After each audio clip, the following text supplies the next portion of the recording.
Well, I've talked a lot about this over the years, even going back to when I hosted the show with Reverend Delwyn Campbell.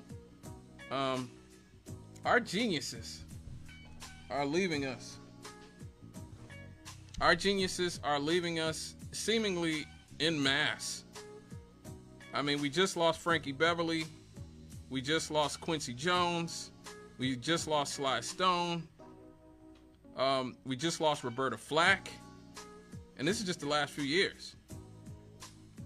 But at least in those cases, you could say those people were older people around the ages that people start to, leave us. But unfortunately, this week, we actually had a very shocking death of one of our great geniuses who just started in his 50s. And I'm talking about the brilliant brother, D'Angelo. And this death hit me hard. Really hit me hard because I remember when his first single came out. When his first single came out, Brown Sugar, he was so different that they actually used to play Brown Sugar on Rap City. Because the dude had cornrows, he looked like a rapper, he carried himself like a rapper. And so he was almost treated like a rapper at first. Like nobody knew what to call what he was doing. Even though he was singing and playing the piano, people didn't really know how to characterize what the hell he was doing. So let's get into the brass tacks, folk.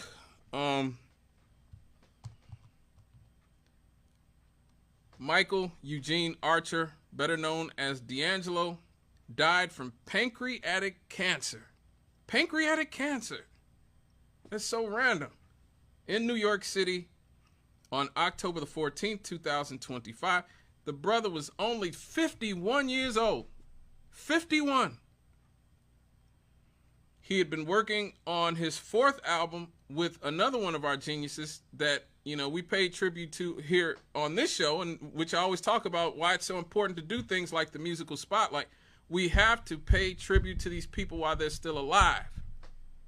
We have to respect them and give them their flowers while they're alive. And I'm proud to say that I did honor D'Angelo on this show before he passed away.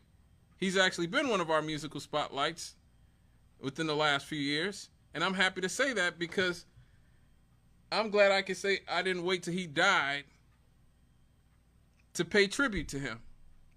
Because he was one of our great geniuses. He was one of our brilliant brothers in our community. And that's why this hurts. I mean, I just feel kind of numb about it. But it's just starting to really set in about what's going on. And 51 years old, he died of pancreatic cancer.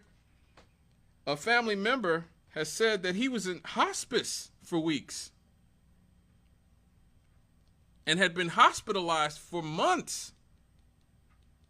Nobody knew this. He kept this very undercover. That's just sort of how he was. He's a very mysterious brother. Liked his privacy. Would, go away for years at a time. You wouldn't hear anything or see anything from D'Angelo for a very long time. His last record was all the way back in 2014. So it's been 11 years since he made an album. And that was just sort of standard for him. Like he usually takes a big break between making albums. Now, to make this even more tragic, his former partner and the mother of his son, Angie Stone, we honored her on this show multiple times. She just passed away 7 months ago in March. And they have a son named Michael Archer, who unfortunately has just lost both of his parents at very young ages. His mom in a horrific car accident, and now his father to pancreatic cancer in just 7 months.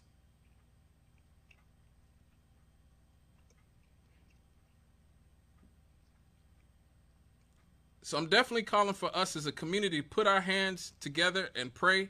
I know everybody's not religious or spiritual, but those who are, it is imperative that we put our hands together and pray for this young man who's going to have to navigate the rest of his life without both of his parents at a relatively young age. He shouldn't have been at a point in his life where he was thinking that he'd be losing either one of his parents.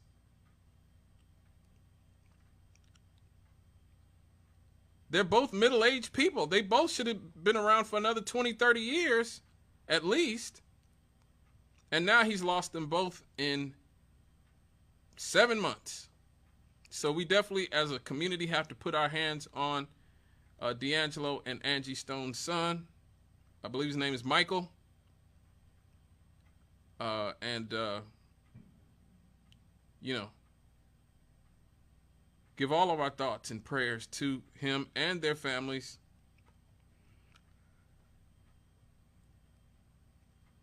But it's important to, like I said, it's important for us to respect our geniuses and to love our geniuses while we have them. I always complain about the fact that we have to hear about the Beatles and the Rolling Stones and all these people all the time. Not that they don't deserve praise. You know, I respect what the Beatles and the Rolling Stones and, you know, Led Zeppelin, all those rock bands did, and I respect what Frank Sinatra and all those people. God bless them. But don't tell me that we don't have people in our community who are just as talented or more talented, who don't deserve to be on that same level and deserve to be slobbed over and drooled over in that same way. We lost James Brown. We lost Maurice White. We lost Gary, Indiana's own Michael Jackson, the man I point at every week on this show. We got people just as talented and great and history making as those people. Don't tell me that our legends aren't worth being celebrated in the same with the same level of reverence as theirs are. And that's why I do the celebrity birthdays, the happy happies, and that's why I do the musical spotlight. That's why it's important. It is important to love our culture, to respect our culture, and our geniuses who are leaving us in mass, seemingly, and taking a little bit of the light of the world with them as they go.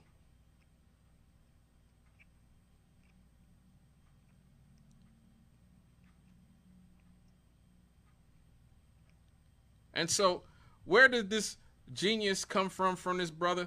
Of course, the black church. D'Angelo started out in the black church. His father was a Pentecostal preacher, and he grew up in a Pentecostal family, which is another thing that's sort of leaving us at this point in our community. You know, most of us in younger generations, millennials and Zoomers, aren't particularly religious. And, you know, I'm not telling people how they got to go out and, you know, join a church or be super religious, but we have to be real that we are losing something with the abandonment of the black church.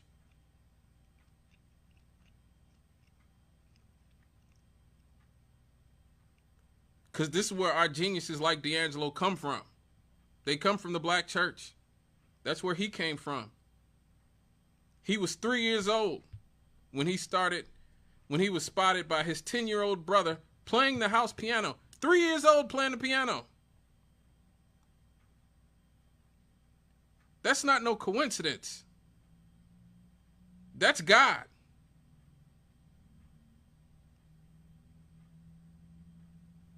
Again, I'm not trying to infringe upon anybody's beliefs or lack thereof.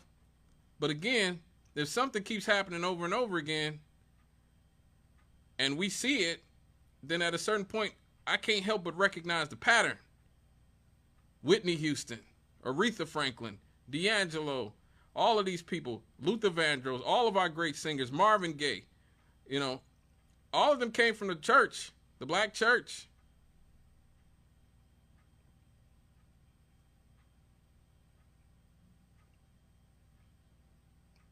And so at a very early age, it was pretty obvious that this young brother had a gift, a God-given gift.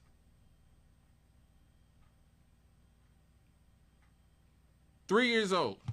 That's God. He started a group in his native Richmond, Virginia, called Precise. And they actually found success at the Showtime of the Apollo. They actually won amateur night.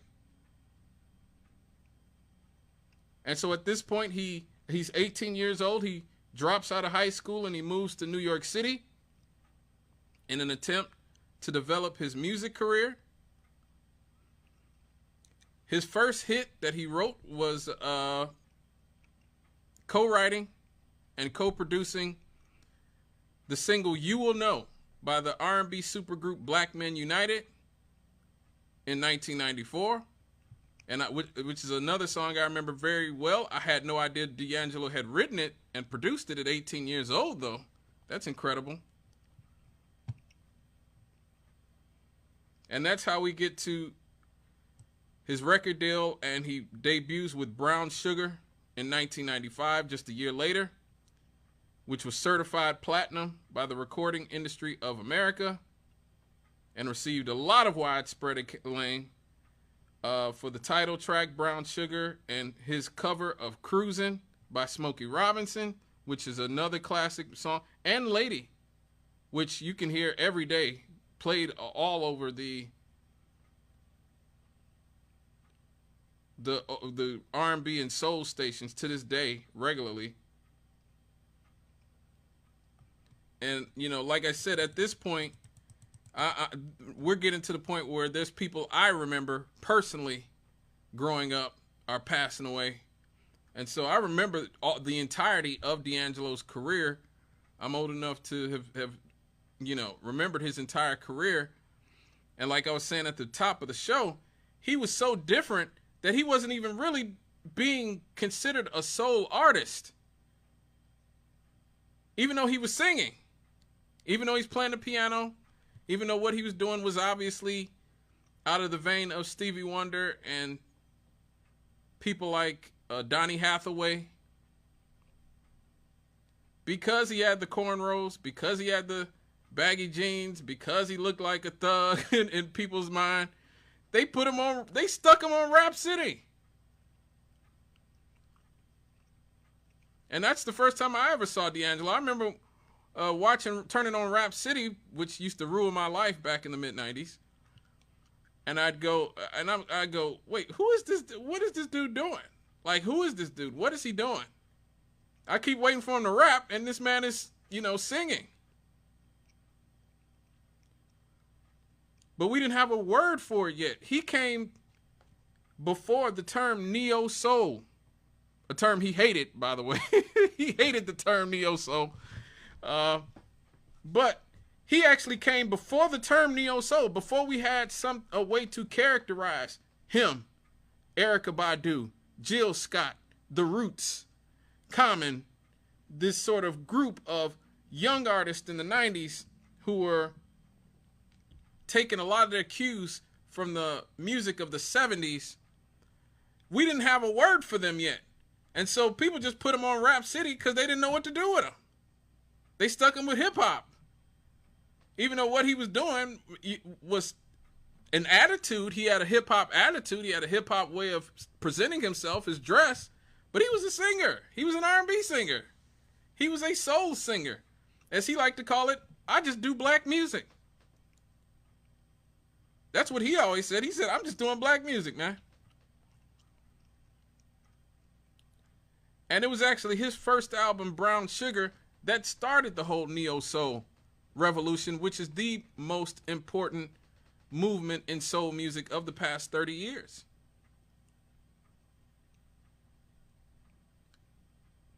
So he was actually a pioneer for his generation of soul music.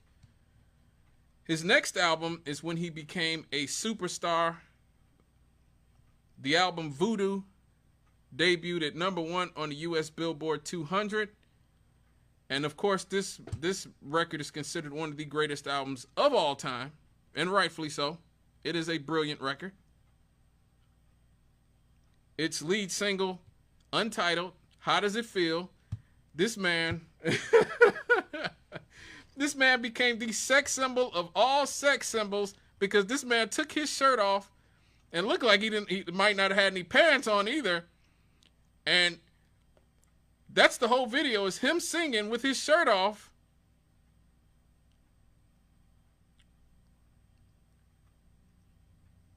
And completely finessing and, you know, almost hectoring the women of America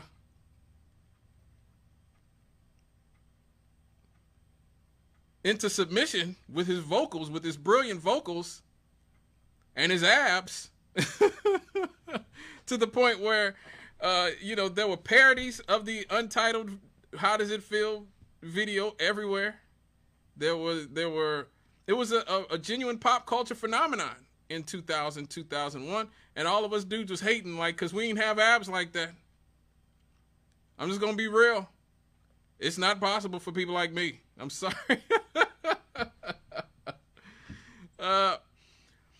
And so at this point, he became a veritable sex symbol. With the, you know, he crossed over into the pop world and, you know, had women like Madonna and other pop stars, you know, peeping his style and saying, look, this dude is incredible sexy. But that made him extremely uncomfortable. And so it sort of tormented him and tortured him in a way, because he was not comfortable with being a sex symbol. He did not want to be Usher. He didn't want to be on the stage with his shirt off, gyrating like Bobby Brown, you know, on a night in, night out basis. He wanted to be a serious musician.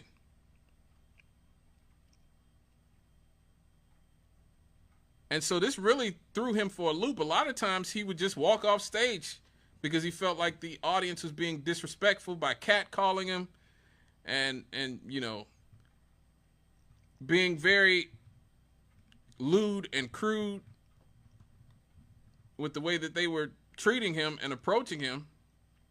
You know, you see this with a lot of female acts as well.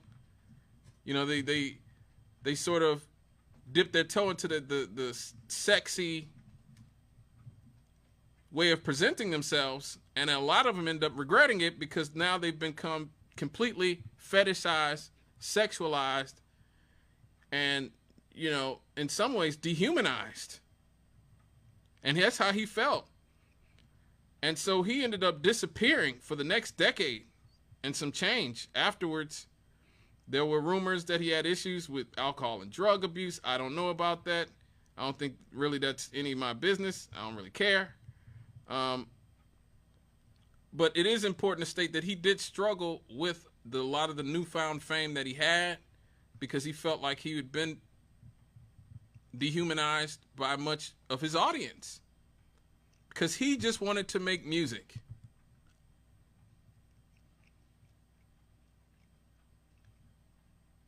And he was one of the best people in the world at doing that. A brilliant multi-instrumentalist, brilliant songwriter, brilliant singer, all-around solid brother. And we finally get to his last album that he made while living, The Black Messiah, from 2014.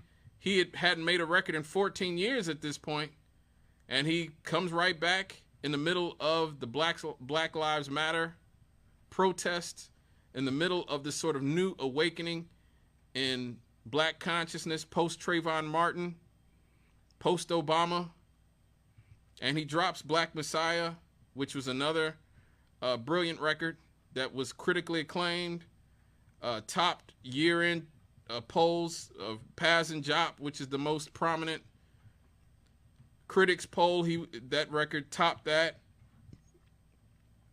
It won Best R&B Album at the Grammys. His single "Really Love" won Best R&B Song at the Grammys. And so pretty much every record he ever made, the 3 albums he made, each time he'd come out, 94, 95, 2000, 2014, every time he dropped a record, it would shift the landscape of R&B and soul music. And our culture a little bit.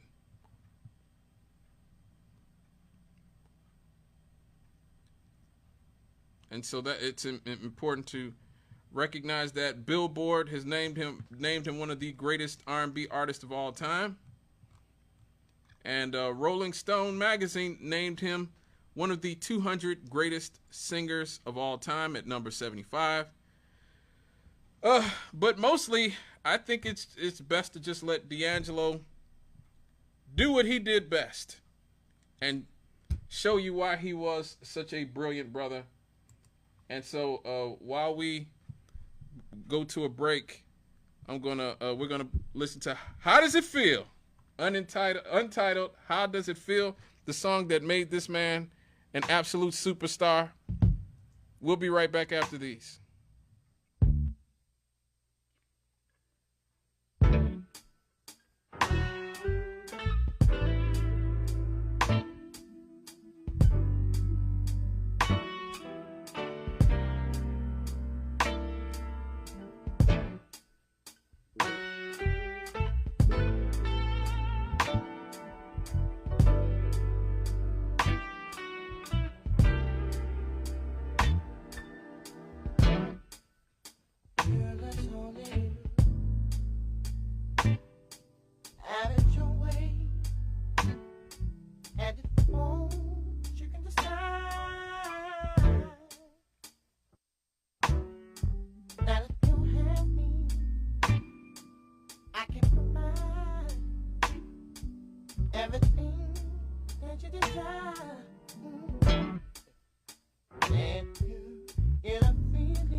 Want to say